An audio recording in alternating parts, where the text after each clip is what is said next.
So I'm Scott Woods. We are in Streetlight Guild. We are in the middle of an exhibit that I contributed to with David Butler. He did all of the artwork, and then I added text pieces to 10 pieces of that artwork.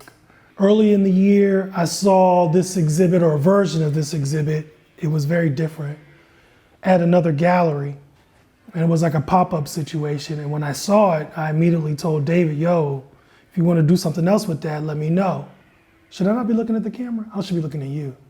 I saw this exhibit actually down the street at Bryden.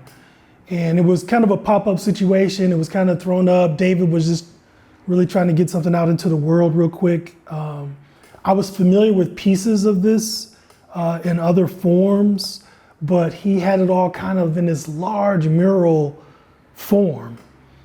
It just ate up the room.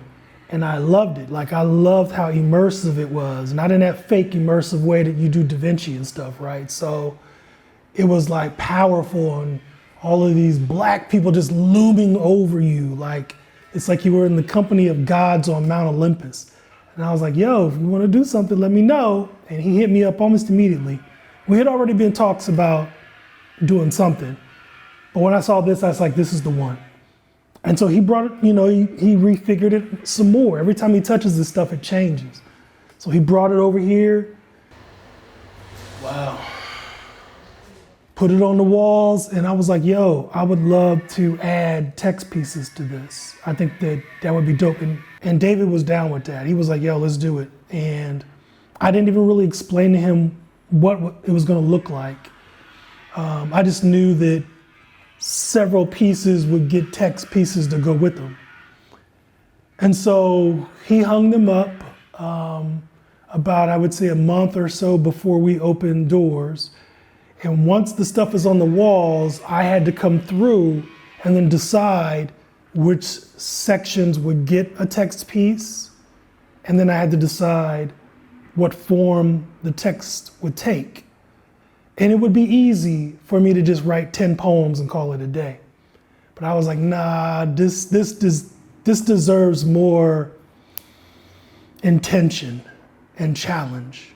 And so I settled on creating 10 different pieces of writing, 10 different styles of writing, one for each section, and physically making them look like the things that they are. So one of the pieces looks like a page from a screenplay, in screenplay format, in screenplay font. One of them is a poem, one of them is a magazine interview, one of them is like a slave poster, one of them is like a safety warnings poster, one is a Bible scripture, one is a Spotify playlist, right? So all these different forms were swimming around. And I had to narrow that down from a pool of like 23 different written forms. And I came down to the 10 that I thought I could do with the amount of time that we had, and then through which I thought best captured what those pieces of art were saying to me, right? And then I had to give them names, right? Because, these women have agency, right? Like, that's the whole point of this exhibit in every form that he's ever done it in, is that these women have power and agency. And here I am, a dude who is not a black woman, projecting story onto them.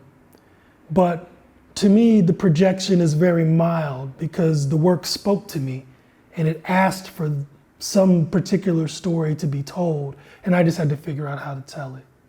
That's how we ended up with the remix of Idyll that we have.